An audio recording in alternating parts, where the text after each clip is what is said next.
It was actually a few weeks before completion that I was told I'd have to pay up front for everything, which hit me with another around £1,700. That was quite a frustration actually in the process.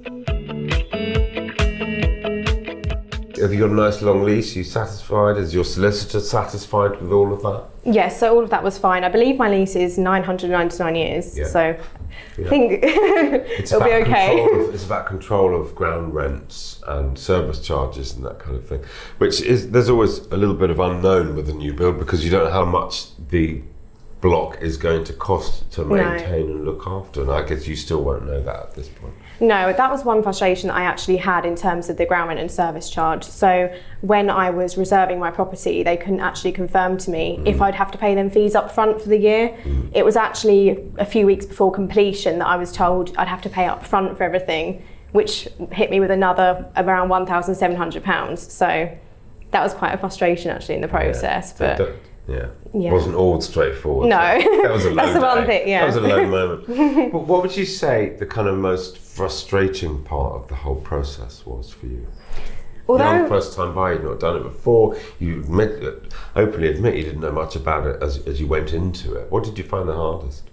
I'd say initially it was not understanding the process, because I'm someone that I like to know what I'm doing. If anything, I like to guide other people. So to be the one that didn't really know what I was doing, I felt a little bit out of control and didn't know how to handle the situation. But then with the help of the developers and all of the people around me, it went smoothly. And you're in now, you're in the flat, all happy? Yes, I am. So initially it took actually a couple of months for me to finally take the step and move in fully, much to my parents' annoyance. Oh, really? Yeah. Why is that?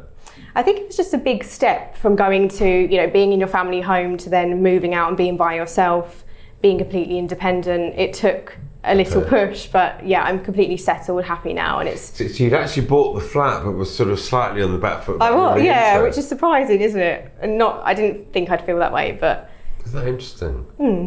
How long had you planned for this first time buy? So it was 2016, the beginning, when I started saving for my deposit. At that point, I didn't really know what I was going to buy. All I knew is I wanted to save around £20,000 in a 2-year period. So I set myself a goal, and I thought to myself, I can review this as and when I want to.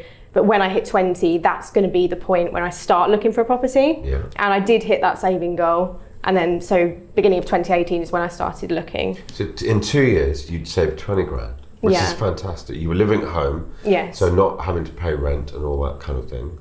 Yeah. I think that's an absolute result. Thank you. Did you have to make compromises or sacrifices along the way, would you say? Yeah, I certainly did. So it started off by going through all of my bank statements, looking at my finances, seeing what I was spending money on, such as handbags, which I didn't have to buy anymore. So I cut out all the things that I shouldn't really be spending my money on. I then reviewed all of my committed outgoings, such as my car finance, my phone bill, and anything that you feel that you can't necessarily change. And I thought, well, how can I go about reducing this further?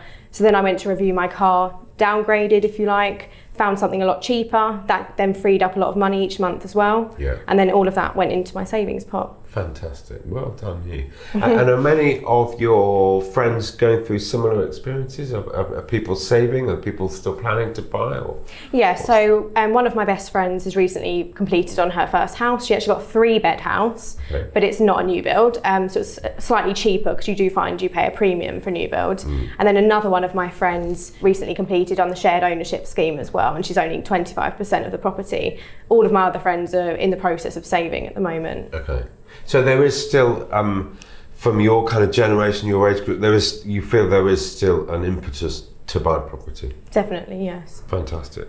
It sounds like you were quite clear about what you wanted and where you wanted it to be, but did you consider other areas, other developments? So at the start of my saving process, when I looked at the show homes, they were in different areas within a 10-mile radius of where I did purchase my property, but they were 2 different developments in the Colchester area in Essex. So that was where my initial thoughts were 2 years prior, because I was working in that area at that time. And then when I purchased my property, I was actually working somewhere else, and I just wanted somewhere that was in the middle of everything. So I'm 10 minutes away from my parents, I'm 10 minutes away from my friends and family, the same distance to work. I can commute to London within a 40-minute time frame. I just feel it's very, very convenient for everything in my life, regardless where I'm going. So did you establish that as a set of criteria first, parents, friends, London, work, and then go searching? It was, in my head, I knew they were the things that I wanted to be close to. But when the actual development came up, it wasn't actually an area that I would have considered buying in, just because I hadn't really been there that many times. Okay. It's just a small town outside of my hometown. But when I checked the development and saw where it was and where it sat on the motorway and all of that, it just ticked all the boxes and was perfect.